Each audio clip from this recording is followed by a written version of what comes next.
ለአንድ ሰው ለአምስት ሰው አሜን። ይቅርታ ልክ ነው። ፓስተር እዚህ ጋር ጓደኛዬ ፓስፖርት ሰፋ በጣም ተበሳስታብኝ ሄደች። ያገናኘሁት እኔ ነኝ። የሰማችው መልእክት ሌላ ነው። ጌታ መጀመሪያ የተናገረው ሌላ ነው። እህቴ ያልኳት ጸልይ፣ እኔም ጸልያለሁ። ተበሳስታ ስትሄድ እግዚአብሔር ሆይ አንተ እዚህ አለ፣ እኔ አላፍርም፣ አንተ ትናገራለህ፣ እሄዳለሁ። ጌታ ሆይ ምን ትላለህ? እያለቀስኩ መጣሁ። ወዳታለሁ፣ ብጠራኝ ወዳታለሁ። እግዚአብሔር የሷን የኔ ነገር ችግር የለውም፣ ግን የሷን ይስተካከልላት። አንቺ ግን አራት አይደል? ቤት ውስጥ ላይ አራት ሰው ከሷ ጋር አምስት ነው።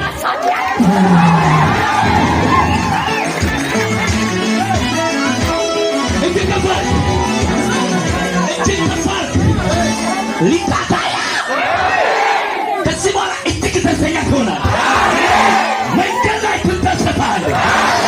ቤተ ክርስቲያን ላይ ትደሰታለህ። 2017 ላይ ትስቃለህ። ያስለቀሰ ይጨፍራል።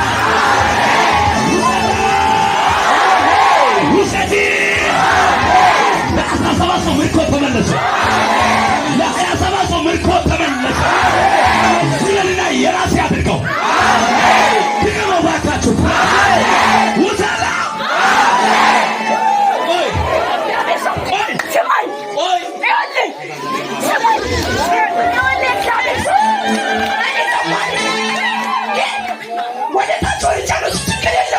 አባቴ ዛሬ ካተናገረኝ የኔ አገልግሎት ምንድን ነው?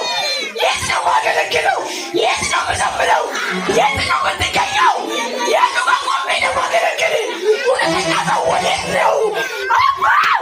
እንደዚህ መተሻል እግዚአብሔር ዛሬ ካተናገረ የት ነው ምዘምረው? የት ነው ምኖሩ ማለት ነው። ምርኮች ተመለሱ። ሊካ አላ ሀቱስ ሰካታያ የአንድ ሰው መልእክት በቃል ይሆናል። አጠገብ ያለ ሰው ለካትና ያንተ ነገር ምርባታችሁ በቃል ይመለሳል። በቃል ይፈታል። ለ27 ሰው ጉዳይ በክርስቶስ ኢየሱስ ይፈታል። በለቅሶ የሚሰሩ በደስታ ይለቅማሉ። በለቅሶ የሚሰሩ በደስታ ይለቅማሉ። እስከ ዛሬ ያስለቀሰ ምዕራፍ ይሰካል።